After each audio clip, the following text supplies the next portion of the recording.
Nashville separately and said, just FYI, Jane was very, like, the worst of it went just wrong. Jane was like, oh my god, she can't. Like, I don't know, I'm not bothered with her right now.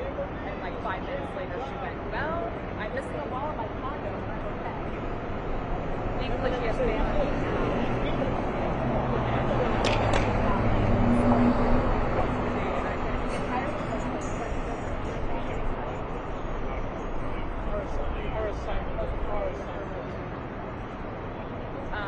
And we have early to do newscasts tomorrow, and that's like 3 o'clock wake up. And I was like, nope, not doing that. I'm like, cool. I don't know. I get you.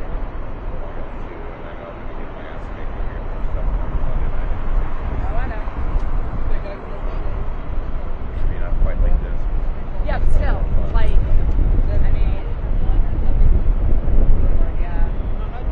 I think it's like slight risk. We're not. Yeah, we're in enhancements Monday night and Tuesday's slight, so yeah, it's more like Friday night at 3 o'clock maybe. Great, wonderful. Yeah, so not a problem. So much fun. So much fun. Hopefully it stays in like less populated areas, and it's just rain up here, and you know, that rain won't be a disaster, but. Oh. Jeffrey Clark was over here the other day. I really Try to get everybody going. these dogs don't like it. He wanted that press conference so bad. The governor and everything. I got some. Or that if they do it, somebody gets trapped.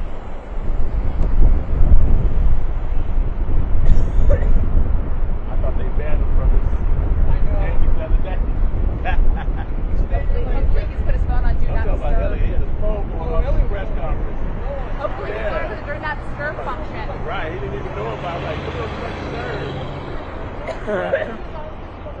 He don't think he was here. He was here yesterday. I think he just used to those cameras, so Well, he never used it. right, he does. Right. He doesn't work for anybody now, so it just doesn't matter. Yeah, I know.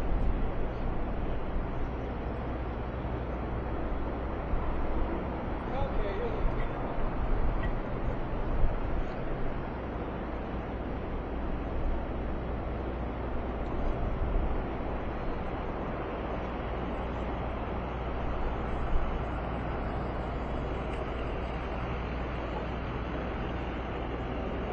Don't see the police chief.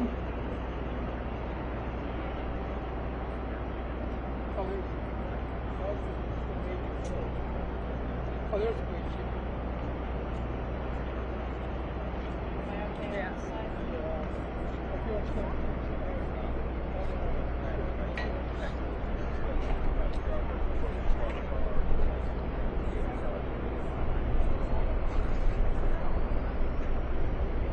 He's gonna look like the mafia.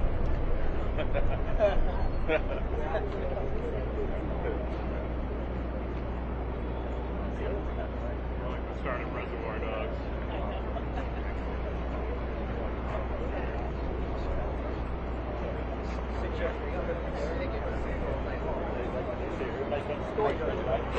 You out there, don't stick to the script. police chief, fire chief. Ameren, Red Cross.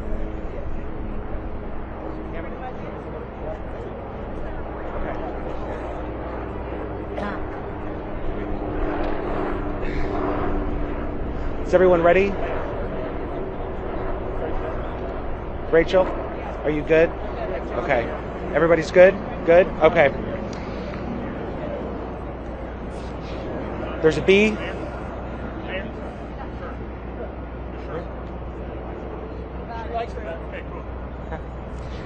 Okay. Good afternoon, everyone. I'm Mitch McCoy. I'm the Director of Public Affairs and Information for the St. Louis Metropolitan Police Department. We're going to provide another update on our city's response to the tornado recovery and the response from various departments along with resources that are here on the ground. We're going to get an update from Mayor Kara Spencer, the police chief, the fire chief. We are going to get an update from Ameren. Still encouraging news from them this afternoon. We will get an update from the American Red Cross and the SEMA will also provide an update from emergency management. Hopefully the mics are good, but understand we're still in the middle of a recovery effort, so we don't want to tell them to go anywhere. If you guys can still hear us. Okay. Thank you. All right, good morning, everyone. Thank you. I want to just start out again thanking everyone who's been involved. You can see we got all hands on deck. Our refuse department just happened to pull up.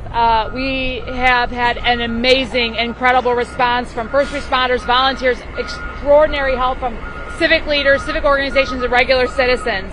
Right now, we're focused on the weather advisory that we're looking at for tonight. Large hail and rain is expected. Damaging winds are expected tonight. There's a potential for rain over the coming days, so we're really shifting our focus from life to storm prep. The preparation for property damage, property preservation, cleanup, and child care, schools, daycare centers are really our priority moving into the next 24, 48 hours. I know a lot of members of the public have been asking how they can help. Thank you. We know you are anxious to help. Many folks have already been out helping. We are asking folks to focus their efforts over the next 24 hours on storm prep.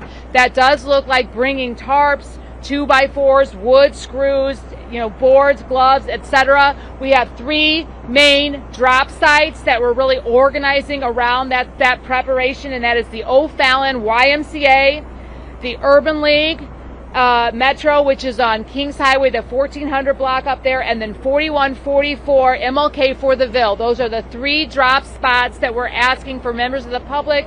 We've also been organizing large contributions to come to those 3 sites to help folks get prepared for the weather we're expecting over the next 24 hours. If you want to help, now that we have done a lot of cleanup, we really wanted to make sure that our first responders had the opportunity to go in there and do life preservation as a first step. The fire chief will talk about where we are right now in that. We are in a good spot, so if you're a member of the public and you want to help, please, we encourage you to just be very, very careful. This is an unstable environment. We know that. Please stay away from any down wires. Please, we are working to get that stabilized, but it's important that you take your personal safety very seriously. This morning, I want to let you know that we convened a group of the region's largest, biggest contractors to discuss storm prep in the next 24 hours, and of course, debris removal and a long-term plan for neighborhood restoration. This group includes a whole host of folks, Keeley Construction, Placo, Brink, McCarthy, Centene, Perrick, a whole host of folks convened. The Greater St. Louis, the RBC, the Urban League, of course. We have a ton of partners, all hands on deck. They're still meeting as we just left. They're convening on how to best move through the next few days, weeks, months. This is going to be a long recovery because the destruction is truly phenomenal. You can see all of our city departments are still working around the clock. As you all know, we declared a state of emergency Friday night. That's why you see refuse. That's why you see all of our city departments out working 12-hour days. We did focus on making sure that our building division is still inspecting buildings, making sure that we are identifying those that are least safe. We did immediately focus on getting the roads cleared. We do believe we've got all roads cleared. If you have a road or know of a road that has become unpassable or wasn't yet cleared, let us know. We are prioritizing making sure we can get folks through our neighborhoods. The focus is now shifting to city trees on private property, houses, and buildings. So please get those reported into us. We are working on getting those done. Traffic light poles are being picked up. We're also restoring signals. Thank you to Ameren, who's been a great partner on this, but we are working with our street and lighting department to make sure that we are getting those signals up and running where we can and where electricity is present. Flyers went out today to the community for those without power, where they can get access and help ahead. So if you're looking to help get those distributed, we are working with community partners to get that information on the ground. Lastly, I know we're going to get some questions on FEMA. We are building a path to that to federal declaration, it is not a short process. We have begun our part. We are working with state and federal partners on that, and we will continue to press that. That's a very important piece here, and we are working relentlessly to get that declaration. We are also working with our assessor's office, who's been working throughout the weekend to help us assess the damage, the financial damage that's important on the federal and the local declaration side. We estimate right now over $1 billion of damage, property damage, that does not even begin to account for the personal human toll that this has taken in our community.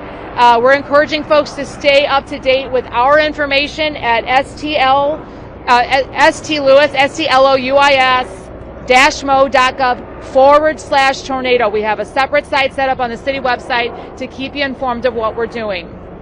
Okay, I'm going to turn it over now to our to our fire chief to talk about how the security of the buildings and the work there. Chief Jengerson, thank you. Okay. Thank you, Mayor. Good afternoon, everyone. The St. Louis Fire Department and the regional response teams, we've completed our sweeps. We finished up this afternoon. We did one more sweep a little bit further north. We wanted to make sure that we checked every building. As I said yesterday, also, we had every company in the St. Louis Fire Department on the streets. We checked every street in this city and provided feedback so we have a good understanding and a good set of data for how much damage was caused by this storm. Even though we are done with our sweeps, this area is still very, very dangerous. We have wires hanging. We have buildings that are barely standing up. So any type of movement, somebody hits a wire by accident, these buildings will come down. So I will tell everybody to stay out of the area. Let the city do our job, and we will continue and move this as fast as we can. I've got to give a shout out to the regional teams that assisted in this disaster. We spent the last approximately almost 50 hours on the ground, and we are almost sure that we've got everything. We had a couple hits today. We put extra teams on the site. We did not find anybody additional injured from the storm. But I want to reiterate, this is a very, very dangerous site. So I'm asking the public to stay away. I don't need additional pictures taken. If you go online and look, but stay out of this area. So the St. Louis Fire Department, the regional partners, did just an amazing job, and I can't thank them enough for assisting the St. Louis Fire Department and the city of St. Louis. I'm going to introduce the Chief of Police, Chief Tracy. Thank you, Mayor. Thank you, Chief. So just giving an update, just continuing from yesterday. We're continuing with our 12-hour shifts, making sure that we have this area covered and the rest of the city covered. We don't let the rest of the city sacrifice because of the resources we're putting in here. So that's our promise to you. And as things are broken down, as you're going to see things breaking down, especially fire and rescue and the tremendous job that they've done, we're going to be continued in this area to make sure that we can keep the peace, make sure that we're enforcing the curfew 9 p.m. to 6 a.m. As you heard the fire chief and the mayor say, it is very dangerous out there. And we got to make sure that we continue to do our emergency work, and everybody else that's in that, other people will get in our way, but everybody's been abiding by that, and there's been no violations. We appreciate the community's help in that, because we're all coming together to make sure we can get through this quickly as possible to get back to normalcy, which is going to take a long, long time. So with that, curfew still in place, no violations. We'll be out here on our 12-hour shifts. We're going to continue to keep a command post up here, whether we keep it here or we move it a little further north. That's to be determined. But we'll continue to be out here with the community as we continue to go through this, working with our partners. So thank you very much for everybody's cooperation. And then I'm going to turn it over to Amron. Thank you. Thank you. Good afternoon. First, I want to say appreciation to all the partnership, collaboration with St. Louis City, St. Louis County, our first responders, our state and federal officials.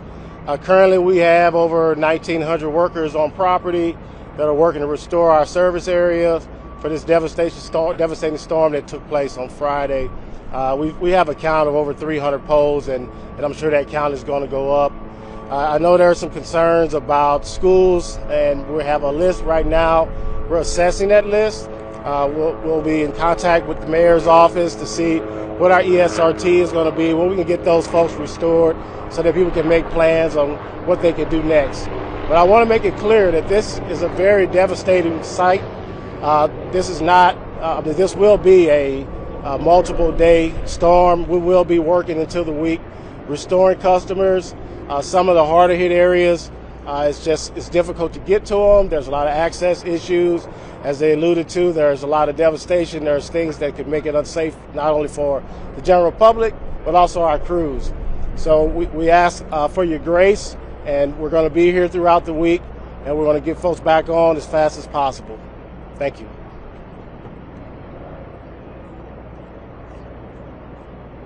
Good afternoon.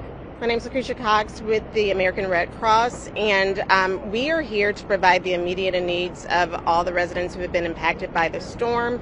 We currently still have 3 locations that are open. I will say that our Race United Methodist Cross location is completely full, so right now we are working on getting a new location as we speak. We are offering 3 meals per day to all of the people that are in those shelter locations. We know that weather might be coming, so we want to make sure, and it's our goal, that everyone is housed that has the opportunities, and we'll work really hard to make sure all of the residents are in those spaces. We also have available, like we said, we have surveying that's going out in the community like we typically do when disasters hit. And so we'll be able to assess damage and property. And then at that point, anyone that is eligible for financial assistance will be working to ensure that those families have financial assistance through the American Red Cross. If you need immediate assistance for American Red Cross, please feel free to reach out to 1-800-RED-CROSS. Someone will be able to assist you and then potentially connect you with other resources in the community. Thank you so much.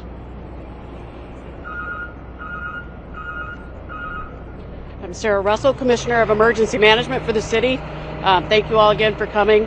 I wanted to reiterate again about the incoming weather, and I will say this. If you have not been impacted by this storm, we ask you to prepare. If you have been impacted by this storm, you have some additional things that you need to think about with preparedness. We want everybody to again, be able to receive notifications. If you're in the city of St. Louis and have not registered for Notify STL, that is critically important. We will share that information out again. It's always on our websites. That is one of the most thorough ways that we have to reach people in the city. Also, the weather radios. We're working with media, and we're working with all of the options that we can to get information to people, not just for alerts and warnings, but also as we get further into the recovery, letting people know where they can get resources. We do understand that there are a lot of people that can't hear this right now. They don't have access to phones or television or internet where they are, and we're working on the ground to get that information out to them as well.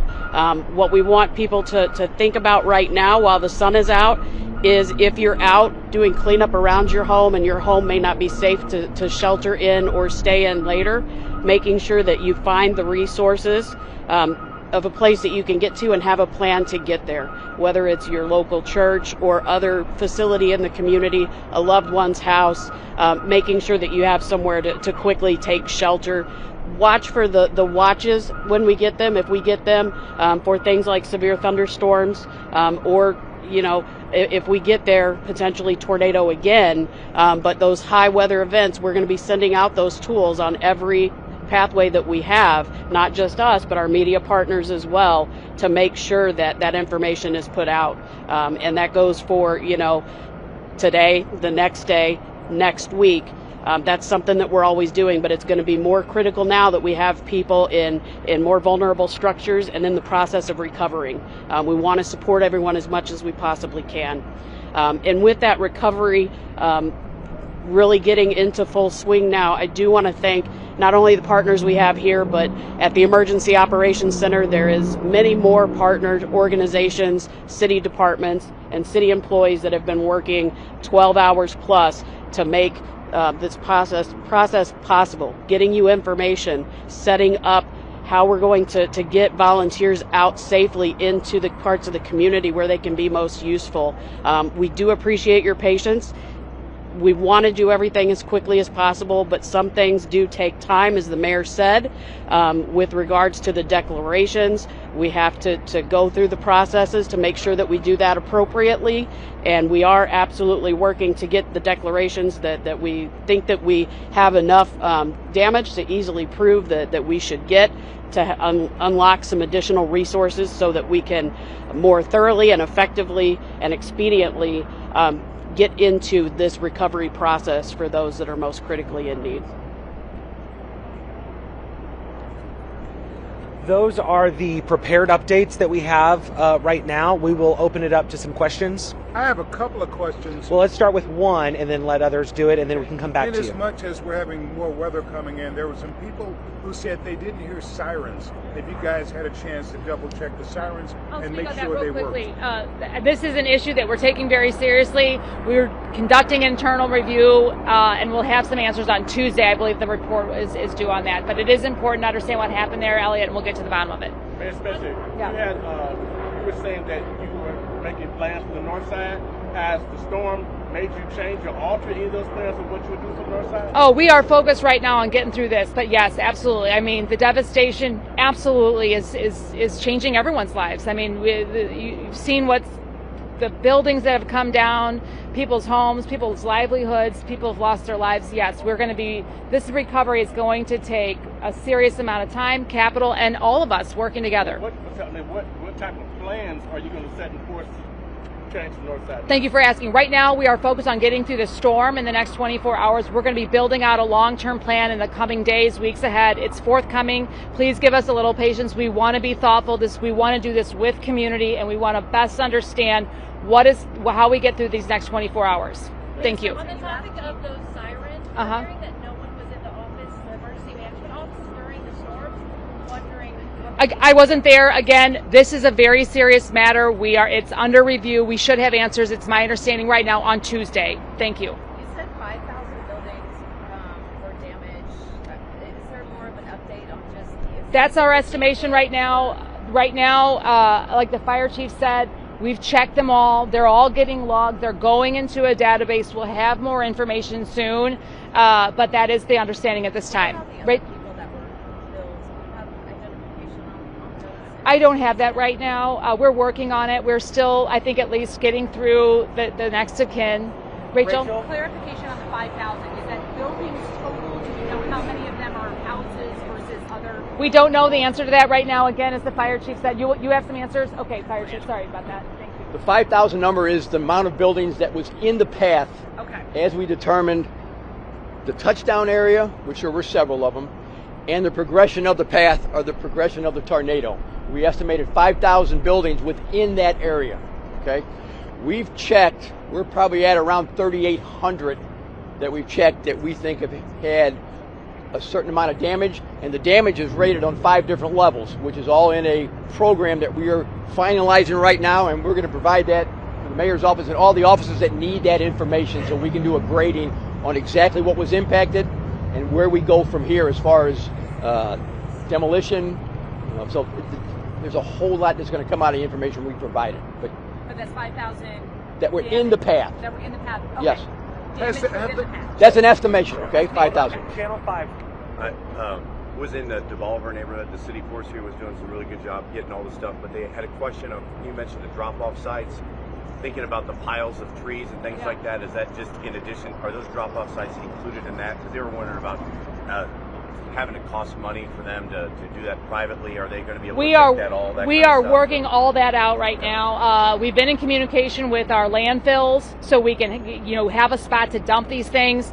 We have been putting some dumpsters are out. We have been worried about creating congestion. So the recommendation here is to just make those piles, get through this storm, and we're going to come back and get that path for getting, get the communication and the strategy, the plan for getting that debris out of our communities. But right now we're asking people to just pile it up. We are working on getting more wood chippers in the area right now, specifically to take down some of that debris and get it into more manageable piles. Have there been any instances? Let's go Elliot first. Yeah. Have there been any instances of looting, and what precautions are being taken to make sure that looters don't take advantage of this tragedy? Yeah, that's something that anytime you have a tragedy like this, and you've seen it in other places, that was part of our plan originally. Why we go with all boots on the ground, mobilization. We talk to other law enforcement agencies. We make sure that we put everybody out, then go to 12-hour shifts. So not only the plan here, although this was the eye of the storm and the path of the storm, we had electricity out in other areas. So we had a good plan with our commanders, making sure that we're covering all the areas that we thought would be a place where people might take advantage of. But I'm very proud of this community, because during all this time, we don't have any reporting, and if there is, it's very minimal, but I don't have any reporting of it. And I think that's a combination of the plan that's put in place and also the community coming together and not taking advantage of a tragedy of what's happened. So that's why we're going to continue to stay out here, to make sure when I say keep the peace, that's also to make sure that we're keeping people safe and at the same time preventing people. And even if a person goes in to try to loot, they might go into a building that might cause a damage that the chief talked about, and we're protecting them from themselves. We're making sure on an outside we got a good plan in place. That's why all the officers are doing this amount of time with the type of shifts that we have to try to prevent that. Is there a message you want to send out to Channel 4, we're going in order. Okay. Channel 4. When it comes to power outages, is there for the people who are impacted by this, do we know if there'd be like a moratorium on bills for those that are impacted? Well, I'd have to hand that over. Cameron? Yes, thanks for the question. So I know that was brought up yesterday from the gentleman from Cleanup. Cool Down St. Louis and Warm Up. And I think that's in conversation right now, so I can't directly answer that question, but it is something that we're considering. I do have a question for the Red Cross. If you have an estimate. Absolutely. Red Cross? Do you have an estimate on how many people have used the shelters? Yeah, so like as I mentioned, we have Grace United Methodist is full. We're working on getting other shelters. We couldn't get closer into the city like we wanted to because we didn't have access to power for a lot of the area target locations that we wanted. So right now, I said we're mentioning some. One of the good things is that we do have transportation now to get people to those locations, and so we'll be working on that in a coordinated effort. The max is 100, and so they have had 100, and so actually they're at capacity right now.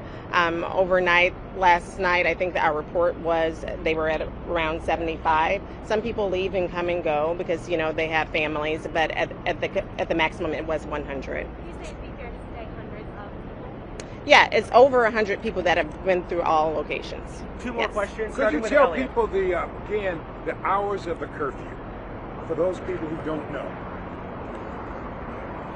9 p.m. to 6 a.m.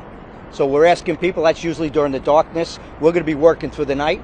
And I think that also helps us out with making sure we can keep this area safe. And at the same time, when you were talking about curfews and you talked about looting, I think the good plan for the whole city, having the officers out, this also helps keeps everyone safe. 9 p.m. to 6 a.m. And thank you. We'll let people know when we lift it. But right now, we're doing it for everybody's safety more than anything else. So thank you for that question. No, I'm sorry. I do want to clarify. Great question. This is just for the 5th and 6th district up in this area where we have all the damage. It's not for the whole city. It's for this area. We geographically placed it in the 5th and district police districts, which covers this area. Channel 4. Real quick, a lot of those homes are 3-story homes. Some have holes in the roofs, all that. How are people going to get way up there safely to get tarps on for the upcoming storm? This is a huge concern for us, and we don't have great answers. We know we have folks out in the community. We're providing tarps, and it is just an enormous challenge. It's impossible at this point to really assess the safety of the thousands of buildings that have been damaged. And what we're doing right now is providing tarps for people to protect their belongings within those structures if possible, but recognizing people are going to have to use their own caution and their own best judgment on how to best do that. We simply don't have the manpower to get out there and do it. It's heartbreaking. It's truly heartbreaking. Let me ask you, I just want to any area that has been impacted by the storm. Just to reiterate from the mayor, the fire chief, the police chief, if you are going back home to start surveying the damage and what happened, please use extreme caution. Even if the structure is standing, we don't know the stability of that structure. And with more storms coming in, things could adjust even more. So please use extreme caution. The police department, fire department, SEMA, city resources will continue to respond to those emergency calls. And then again, the curfew is in effect from 9 p.m. to 6 a.m. And then also, if you can, please remind folks about using caution at intersections where there's no electricity. Continue to treat that as a four-way stop as Ameren is working diligently to restore power across the entire region. Thank you guys very much. Additional updates will be shared across the city platform, social media accounts, and then if there's any additional briefings scheduled, we'll share that both email, like we've been doing, and then also on social media. Thank you guys for your time. You can stick around, pictures. Yes, I will. Yeah. Thank you for doing it. Thank you. All right, you just heard the news conference. Mayor and her team basically It's more just editors. It's more just editors for us. And what's the general name from one of the key things that curfew is still in place to 6 a.m.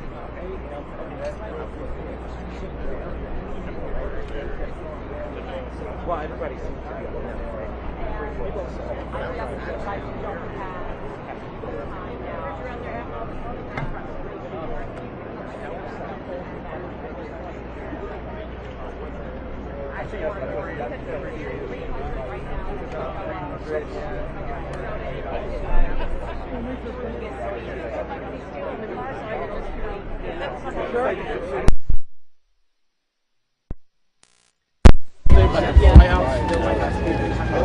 Okay.